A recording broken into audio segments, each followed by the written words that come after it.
Boo, candy or piano black? Hi, Bartek Urban. I invite you to test the BMW X, and this is the refreshed BMW X, which was unveiled in 2020. A year later, production began, and at the beginning of this year, i.e. 2025, it underwent a refresh. The refresh was quite subtle, with the main changes being the cool signature and grille. Yes, the grille is slightly modified, and of course, it's still scary. I mean, it glows. Although scary is a good word, because the X may have been on the market for almost 5 years, it still evokes very extreme emotions.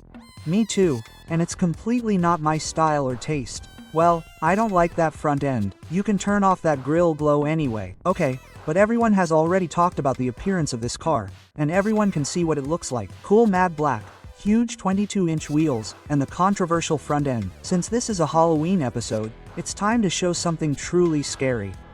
Listen to this.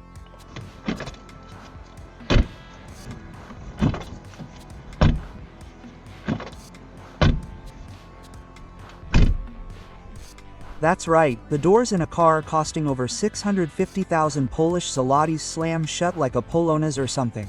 The sound is terrible. Partly because the doors are frameless, but it could definitely be done differently. I know there's a way to close them comfortably, where you just gently close them and then the car pulls them in, but sorry, it's not that comfortable. I mean, you need perfect strength to close them not too easily, but not too hard either. Either way, it's not appropriate for a premium car to slam shut like that. By the way, the doors open electrically. You press down and they unlock electrically. The same goes for the interior, except there's a physical cable inside if the electronics fail. What's more, when you open the doors, you'll see the beautiful carbon fiber that partially makes up the X's body, which is why the car weighs only 2.5 tons. No, I'm kidding. This example doesn't weigh 2.5 tons, but 2 tons and 655 kilograms. But it's also a big car. It's 4.97 centimeters long, 1.997 centimeters wide, and 1.70 meters tall. The wheelbase is 3 meters, and the ground clearance is 20 centimeters. However, as an option for 100,000 Polish zlotys, it can be equipped with height-adjustable air suspension, which can be raised by 2 centimeters or lowered by 1 centimeter from its initial position. This means the maximum ground clearance is a little over 22 centimeters, and the minimum is 19 centimeters. And 2 more interesting facts before we look in the trunk. The first is a built-in urinal, and the second is an unusual tire compressor. I'll start with the first interesting fact, because it's obviously a joke. This is where you fill the windshield washer fluid. The hood in the Xie theoretically can't be opened that easily. There's no Swiss franc there, so the manufacturer only removed the windshield washer fluid filler. Of course, you can remove the hood at a service center, but the average customer probably doesn't. In a regular trunk, you'll find an unusual repair kit that attaches directly to the tire with magnets and connects to the valve stem. The compressor is battery powered, so you need to remember to charge it beforehand, and once started, it allows you to inflate the tire and drive it up to 80 kilometers per hour, 50 miles per hour, and cover a distance of up to 200 kilometers, 124 miles. I won't say it's clever, although it certainly works well for small, spot-on punctures. A spare tire would be better for something larger, but unfortunately, that's not an option here. Okay, but the trunk. It opens in a distinctive way, revealing enormous sidewalls, so thick that the manufacturer installed lights there. The trunk itself has a capacity of 500 liters and, as you can see, is very adjustable. There's also a hidden floor where charging cables are stored and a space for that clever repair kit. In the trunk, I also found a shopping hook, a cigarette lighter socket, and rubber mountings for a clean, level rear seat backrest. And when folded, it's a perfectly flat surface. You can do some serious stuff there. So we hop in the back. I'm 186 centimeters tall and, as you can see, I fit easily. I have plenty of legroom and headroom, even though there's a glass roof. It's just a shame my knees are a bit higher and there's no better support under my thighs. There is, however, an armrest with drink holders. The middle seat can be fully folded down. Options include 4-zone climate control, heated seats, connectors, newspaper racks, a flat floor, and a glass roof. And that glass roof is that magical one that doesn't have a blind, it just darkens itself. Unfortunately, I tested it mostly on cold days, so even when the sun was shining, it wasn't strong enough to check if the dimming actually works and the car doesn't heat up from the roof.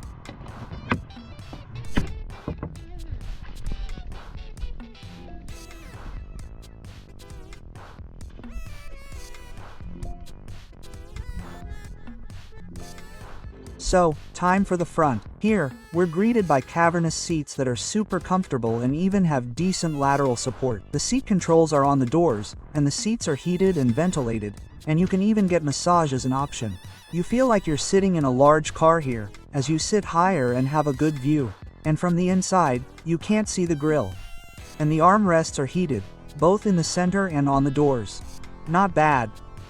Okay, time for the dashboard. There are no major changes in the refreshed version, aside from perhaps different colors and materials. It's still modern, futuristic, and best of all, in my opinion, it suits a car like this. The car is controversial and futuristic on the outside anyway, so a standard interior would simply look odd, but that suits it. That doesn't mean it's pretty. It's a matter of taste, as always. What deserves appreciation, however, are the materials, as they're really good and well fitted. Although not all of the materials, as some of the plastics do look quite cheap.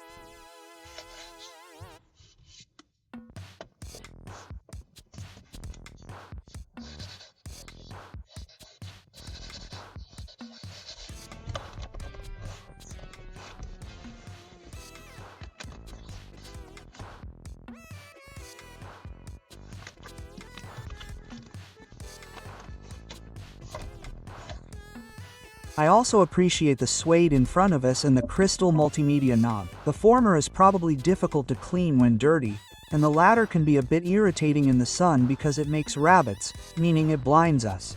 But as I said, the fit is very good and there's almost no piano black. Nice. The main multimedia system also works very well. There's almost no stuttering here, and when there is, it's minimal, which you'll see now. Well, there's a delay, but it's really in milliseconds. There are also nice graphics, and unfortunately, the temperature can be adjusted on the screen. I don't like that.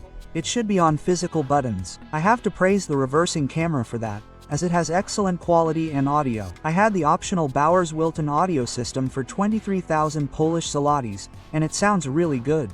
The gauges also work well. They're fully digital, of course, and also have a very futuristic theme, but it fits here too. Okay, time for the storage compartments, and then we look under the hood.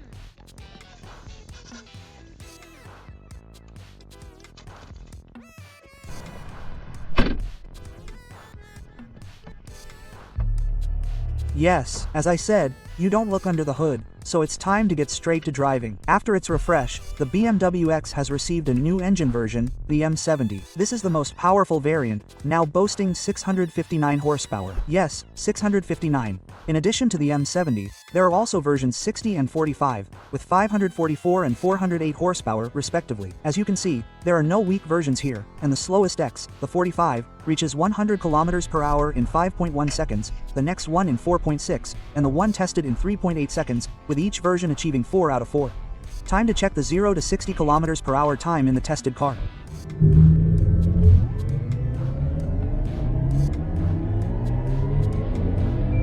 The result is 3.9 seconds, and that's with just over 50% battery life. Unfortunately, like any electric car, the more current it has, the better its performance, so if it were over 90 or 80%, you could easily do 3.8 or even 3.6 seconds. Regardless, it's incredibly fast, and as you can see, there's even a mock launch where the whole car lurches, which is what happened. But nobody starts like that in the city, so I also tested the slowest mode, without the pumping action from the launch procedure.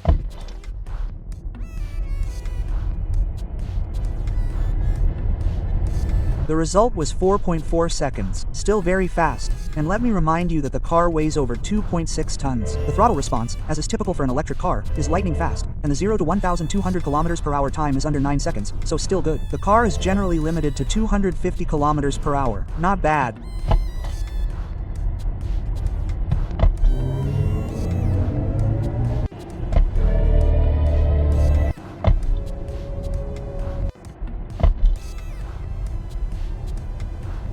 I wonder what the power consumption would be at 250 kilometers per hour, since at 140 kilometers per hour, according to my measurements, it's about 3031 kilowatts, and at 120.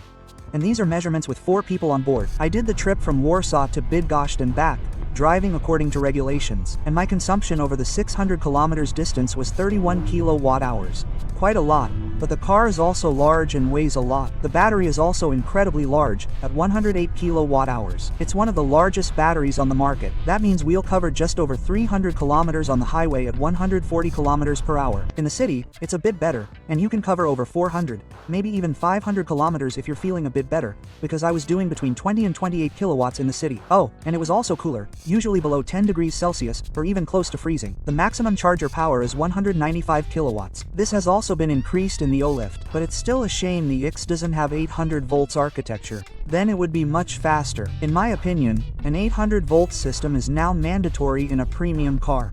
The charging curve is really good, and even when I drove from 1% battery to the charger, the car immediately started almost at maximum, over 180 kilowatts, and maintained that power until 40%.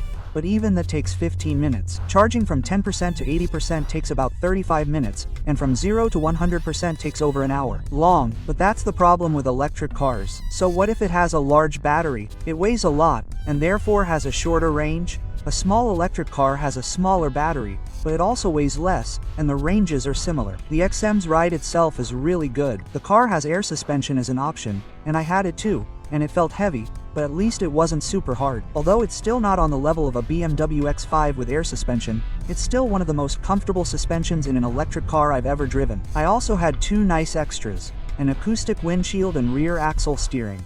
So the car is not only better soundproofed, but also more agile. Unfortunately, I couldn't find information on how much the turning radius is reduced, but in a car of this caliber, a rear axle is useful. The car is also very well soundproofed for a car with frameless doors. There's only a slight humming sound coming from the wheel arches. Okay, time for another scare tactic. The price list. The base BMW X45 costs 375,000 Polish zlotys. The 60 variant costs 450,000 Polish zlotys, and the M70 I tested starts at 560,000 Polish zlotys. 560,000 Polish zlotys. And that's starting, because I had an extra 19,000 Polish zlotys of paint, 4,700 Polish zlotys of rims, 23,000 Polish zlotys of audio, 14,000 Polish zlotys of glass roof, and a few minor options, and the price went from 560 Polish zlotys to 666,000 Polish zlotys. 666 Polish zlotys. A scary number. And is the BMW X scary? Probably not entirely. Sure, it might look scary, but that's what you like. It certainly scares you with its price, but unfortunately, that's the premium segment these days. But on the other hand, it's really very well made,